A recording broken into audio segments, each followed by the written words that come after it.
¿A qué domingo llegamos del tiempo ordinario? ¿Qué domingo llegamos? Domingo número. ¿Y cuántos son? O sea que ¿cuántos faltan? Dos. El tema de este fin de semana es un tema que realmente no es fácil de explicarlo, pero nosotros lo afirmamos y lo creemos. Ustedes han escuchado cuando decimos, o recuerdan cuando decimos en el credo, creo en la resurrección de los... ¿Decimos eso o no? Sí. ¿Quiénes creen eso? Alcen la mano. ¿Seguros? Sí. Porque lo decimos, y creo en la resurrección de los muertos y en la vida eterna, y se acabó. Y así lo decimos. El credo. Cuando usted habla, el credo, recuerden que es el sustento de nuestra fe. Ahí está resumido lo que nosotros creemos y lo que expresamos y manifestamos. El credo. Cuando usted dice yo creo, por ejemplo, ¿ustedes creen que está haciendo frío? Sí. Sí. ¿Creen que es el mes de noviembre? Sí. ¿Creen que hoy es domingo? Sí. ¿Están seguros? Sí. ¿Eso lo creen o no? Sí. Eso es creer. Es decir, acepto que lo que digo coincide con la realidad. Y nosotros estamos diciendo, creo en la resurrección de los muertos. Aprendamos tres cosas de la resurrección. ¿Cuántas? Tres. La primera, en esta frase de la resurrección prácticamente se resume toda la historia de nuestra fe. Toda la historia de nuestra fe está sustentada en la resurrección. Es más, Pablo dice, si Cristo no hubiera resucitado, vana es nuestra fe. Es decir, aquí no tenemos nada que hacer. ¿Por qué celebramos la Eucaristía? Porque creo en la... ¿Por qué nos bautizamos? Porque creo en la... ¿Por qué me confieso? Porque creo en la... ¿Por qué venimos a misa? ¿Por qué comulgo? Porque creo en la... Es decir, que prácticamente la resurrección es la base que nos sostiene toda nuestra fe. Y Pablo lo dijo muy clarito. Y hoy Jesús vuelve nuevamente a recordarnos eso. La resurrección. Es decir, que si usted no cree en la resurrección, entonces, ¿qué hacemos aquí? La única religión que cree en la resurrección somos ¿quiénes? Los cristianos. Y cuando hablo de cristianos no hablo de los católicos o protestantes, no, hablo de los que creemos en ¿quién? En Cristo. Es decir, nosotros nos caracterizamos con los budistas, con el islamismo, con los judíos, de que creemos en la... Es decir, que todo no termina en ese mundo. Y eso marca la diferencia. Y eso marca la diferencia. Porque nosotros creemos que no todo se termina aquí. Que hay una resurrección. ¿Vamos claros? Primer mensaje para hoy entonces. La resurrección es el sustento de nuestra fe. Segundo momento. ¿Qué es la resurrección? Es una promesa de Jesús. ¿Qué es la resurrección? Otra vez, ¿qué es la resurrección? Es decir, ¿qué prometió Jesús? Les daré vida eterna. ¿Qué nos dará? Vida eterna. Ay, ¿qué nos dará? Vida eterna. ¿Por qué estamos aquí? Porque yo creo en esa vida eterna. Alcemos la mano los que hemos perdido un ser querido. Ok, ¿ellos para dónde se nos fueron? Para la vida eterna. Todos. Y eso a nosotros nos debe dar fuerzas. Es más, la primera lectura del libro de los Macabeos de hoy nos recuerda. Este joven que lo van a matar. ¿Y qué le dijo el rey? ¿Qué le dijo? Usted me quita la vida terrena, pero me espera una vida eterna. Me quitas la vida terrena, pero me espera una vida eterna. ¿Una vida qué? Eterna. ¿Creemos eso? Sí. Miren, nuestros seres queridos, Cuando usted y yo estamos convencidos de eso, dejamos de llorar tanto, los dejamos partir cuando ya no están con nosotros, porque yo creo en la promesa ¿de quién? De Dios. Dios prometió que Él nos iba a dar una vida eterna. Miren, escuchen de nuevo, es una vida, no es un ratico, no es 5 minutos, no son 100 años, no son 20, no son 80, no son 120 o 140, yo no sé cuánto va el récord del más viejo del mundo. He escuchado que como en 124 años, por ahí va la historia, según lo que he escuchado. Aunque por ahí uno dice popularmente, es más viejo que Matusalén. ¿Se han escuchado eso o no? ¿Cuántos años duró Matusalén? ¿Cuántos? Yo no sé, pero creo que pasó de los 200. Eso dicen, pero no estoy seguro. El caso es que la resurrección es una promesa ¿de quién? De Jesús. ¿Estamos? Entonces ya llevamos 2 clases claras. La primera es el sustento de nuestra fe. Segundo, es una promesa ¿de quién? Tercer momento. ¿Qué es la resurrección entonces?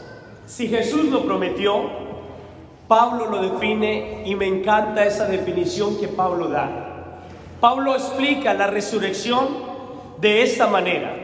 ¿Cuántos cuerpos tenemos nosotros? ¿1 o 2? Pregunto, ¿cuántos cuerpos tenemos nosotros? ¿1 o 2? Alce la mano los que dicen que 1.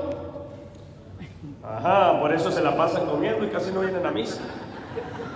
Alce la mano los que dicen que 2. Y alce la mano los que no alzan la mano. Hay unos que no alzan la mano y ya dicen nada. Ya sé si son muchos. ¿Cuántos cuerpos tenemos nosotros? Pablo lo aclara y nos dice: tenemos 2 cuerpos. El cuerpo físico y tenemos el cuerpo espiritual. ¿Qué tenemos? El cuerpo físico. Pablo lo llama de esta manera: un cuerpo destructible, que se arruga, se envejece, se vuelve feo cuando no le echan maquillaje. ¿O no? Ese es un cuerpo ¿qué? Físico. Y ese cuerpo físico que nosotros tenemos, dice Pablo, se deteriora, se va acabando. Y si no, miren una foto suya cuando tenía 15 años. ¿Recuerdan cuando ven la foto de los 15? ¿Sí o no? Alza la mano la foto de los mujeres de los 15. ¿La recuerdan o no? Sí. Ah, ok. Y si pone una suya actual, usted dice: ay, por más cremitas que me eche. ¿O no? Ese cuerpo se deteriora. Ese es el cuerpo ¿qué? Físico. Pero también nos dice Pablo que tenemos un cuerpo ¿qué? Espiritual. Tenemos un cuerpo que también hay que cuidarlo, hay que protegerlo, hay que darle alimento. Y ese es el alimento que es. ¿Por qué estamos aquí hoy en misa?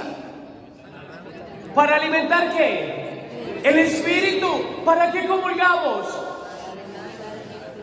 Cuando el sacerdote o el diácono le dice, o el ministro que le está dando la comunión, el cuerpo de Cristo, ¿qué le está dando? ¿Alimento qué? No es para el cuerpo físico. Hay algunos que me han dicho: ay, padre, es que esa hostia estaba muy chiquita, vine con hambre y sigo con hambre. Ese es el cuerpo ¿qué? Físico. Pero la hostia consagrada, que es la presencia real de Jesús, que nos alimenta, ¿el cuerpo qué? Por eso venimos a la Eucaristía. Es más, nosotros tenemos 2 alimentos: el alimento de la palabra y el alimento de la Eucaristía, del altar. Ahí está la diferencia. Y ¿saben?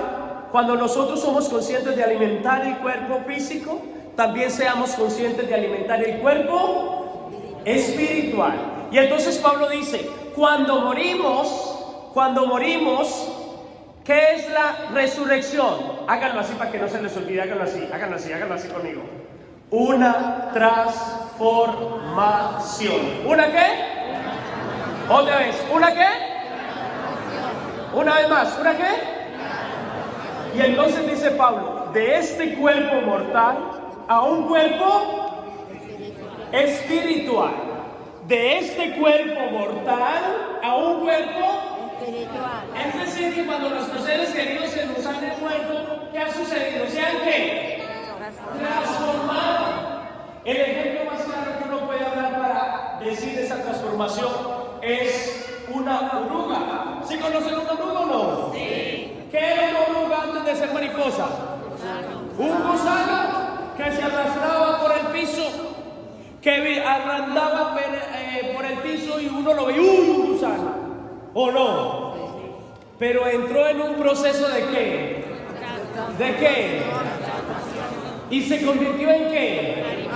¿Se murió el gusano? ¿Qué pasó? ¿Se qué? Y ahora es una hermosa ¿qué?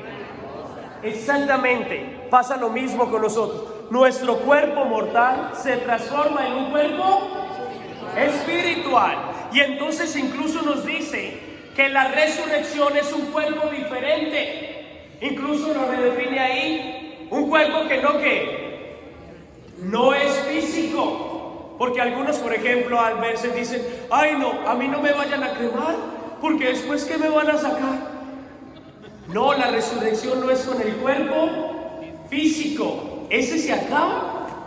Ahí termina, porque ese es el cuerpo, es físico. Pero el que resucita y el que va a la presencia de Dios es el cuerpo que es más, lo dice el texto del Evangelio de hoy, son como ángeles. ¿Son como qué? Ángeles. Es decir, no tienen cuerpo físico. Y cuando uno lee los textos del Evangelio donde Jesús resucitó, vemos varias escenas que no lo reconocen, que es diferente, que cruza paredes, que se aparece, pero no es fantasma, porque sí lo identifica. Es un cuerpo transformado. Es un cuerpo transformado. Cuando hablemos de la resurrección, recordemos todos que nos vamos a ¿qué? Y por eso es que Pablo termina diciendo esta frase: mi deseo es morir para ir ¿con quién? Con Cristo, porque quiero transformarme en Él. Y estos jóvenes de la primera lectura a lo mejor comprendían esto, y por eso ellos no le tenían miedo a ¿qué? A morir. Un jóvenes iguales, ustedes conocen a San José Sánchez del Río, ¿no? ¿Sí lo han escuchado o no? Sí. Santo mártir mexicano. De hecho, ¿qué hizo él? ¿Le tuvo miedo a la muerte? No. ¿Qué hizo? Nunca antes había estado tan cerca del cielo, mamá. Nunca antes había estado tan cerca del cielo. Wow. Cuando uno es consciente de que todo no termina aquí, la muerte la ve con otros ojos. Cuando usted y yo somos conscientes de que nuestros seres queridos no mueren, sino que ahora se transforman en una nueva realidad, en una nueva vida, uno dice: Señor, aquí estoy. El día y la hora que me llames, yo sé que estoy listo. ¿Sí están listos o no? Sí.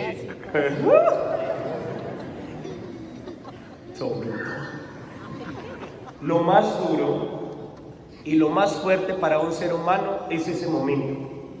Pero para los cristianos que tenemos fe, no es un momento de desolación, porque es el momento de ir a la verdadera vida. Y es a la vida eterna. ¿Con quién? Con Dios. Por eso cuando hemos perdido seres queridos, entréguenlos en las manos de Dios. Ellos ya no nos pertenecen, ellos ya se fueron.